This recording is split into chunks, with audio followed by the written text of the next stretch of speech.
Kemboja rajin ini sebenarnya rajin penipu, rajin scammer, rajin tak mau bayar hutang kepada pembekal-pembekal ini. Ini pembekal ini telah buktikan bahawa ratusan ribu ringgit tidak dibayar.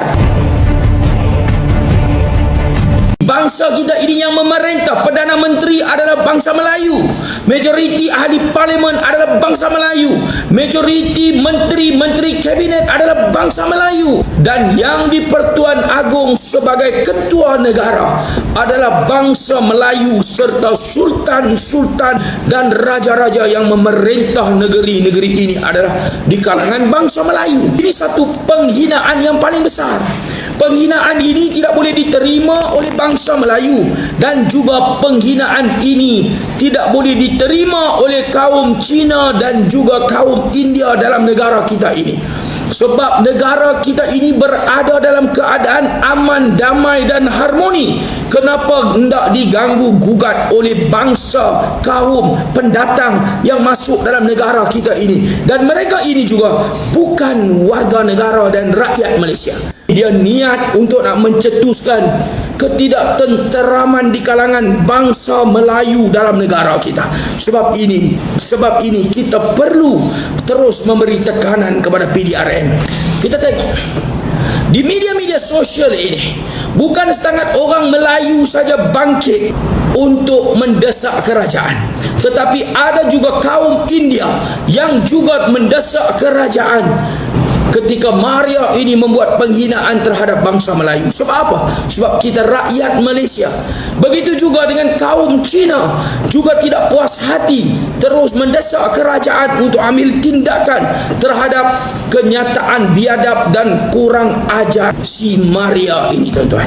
Akta yang ke section yang tindakan yang diambil yang kedua adalah di bawah section 233 Akta Komunikasi dan Multimedia 1998, iaitu penggunaan tidak wajar, kemudahan rangkaian atau perkhidmatan rangkaian. Ini dua section ini dibuka ke atas pelarian Kemboja ini, tuan-tuan. Sebab itu tindakan ini kita perlu berikan tekanan dan kita minta PDRM terus ambil tindakan kepada pelarian Kemboja ini. Baik.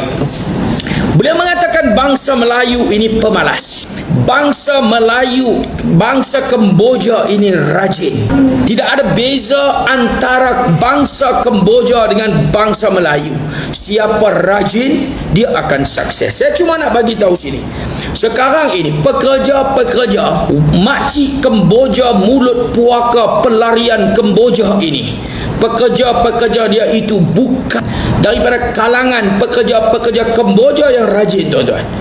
Content creator, buat marketing, sale, semua ini adalah daripada kalangan anak-anak remaja bangsa Melayu yang buat sale ratusan ribu sebulan kepada bangsa hanyut pelarian memerempat ini. Mereka buat sale, mereka kerja 12 jam, mereka berfikir, mereka merancang, mereka buat strategi untuk sale dalam kedai, dalam kilang pelarian ini.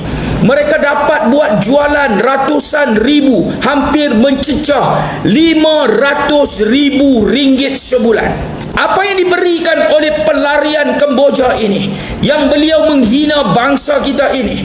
Beliau memberi komisen jualan hanyalah RM47 komisen apabila sale dibuat mencecah hampir RM500,000 sebulan. Ini bangsa hanyut ini, tuan-tuan, bangsa pelarian ini. Begitu juga tuan-tuan, kita dimaklumkan oleh staf-staf bekas pekerja bangsa pelarian ini. Mereka dipotong KWSP, mereka dipotong tetapi tidak dibuat caruman. Caruman tidak dibuat. Ini juga kita akan bongkarkan macam mana mereka boleh dipotong KWSP oleh syarikat ini, oleh kilang ini, tetapi tidak dibuat caruman. Ini bukan kita bagi tahu, ini pekerja-pekerja yang bekerja, bekas pekerja-pekerja kilang jahit Pukal Johor ini yang dimiliki oleh Maria ini, tuan-tuan. Ini yang dibagi tahu oleh bekas pekerja-pekerja kilang ini. Bukan itu saja, sekarang muncul vendor-vendor dan muncul supplier-supplier di kilang ini, tuan-tuan. Antara supplier adalah daripada Pulau Pinang. Kawan kepada kawan saya baru menghubungi saya tadi sebelum Jumaat. Mereka telah hubungi kita, telah maklumkan bahawa yang katakan Kemboja rajin ini sebenarnya rajin penipu, rajin scammer, rajin tak mau bayar hutang kepada pembekal-pembekal ini. Ini pembekal ini telah buktikan bahawa ratusan ribu ringgit tidak dibayar.